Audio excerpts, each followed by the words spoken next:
The Seahawks entered this week on top of the NFC West all alone in first place. Head coach Pete Carroll allowed himself to revel in it after Sunday's win, if only for a split second, saying, "Who'da thunk it?"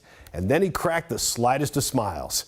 Who'da thunk it? Who'da thunk 32-year-old Geno Smith would be the key to one of the highest scoring offenses in the league? Who'da thunk the oldest guy on the team, 35-year-old Al Woods, would anchor a defense that has flipped the script the last 2 weeks? A script that once read like a Halloween slasher movie, complete with defensive bodies strewn about in multiple states, is now starting to read like a holiday classic. A down-on-its-luck defense has its spirits boosted by the jolly old Woods. Only he comes bearing gifts of knowledge, confidence, and trust. Woods and Smith each had slow starts to their NFL careers. Smith was drafted in the second round by the Jets in 2013. His career fell into a downward spiral due to injuries, including one from a punch thrown by a teammate that knocked him out of action for 10 weeks with a broken jaw. No one dared throw a punch at the 6'3", 330-pound Woods, but he too had to pick himself up off the canvas after the Saints drafted him in the fourth round in 2010 and cut him before the season even started. Woods bounced around to several teams in his first 2 years, including a stint with the Seahawks in 2011 that lasted all of 2 games.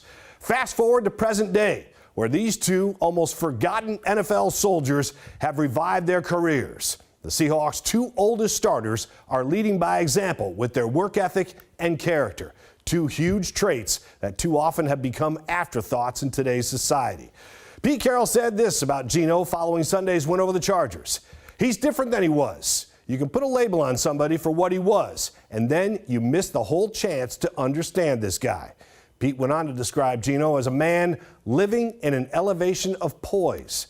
An elevation of poise, much like this Seahawks team, much like their head coach. Through the first 5 games this season, Pete got bombarded with questions that almost always started with the words, "What's wrong with?" Now, it's more about what's right and what's left, as in 10 games on the schedule.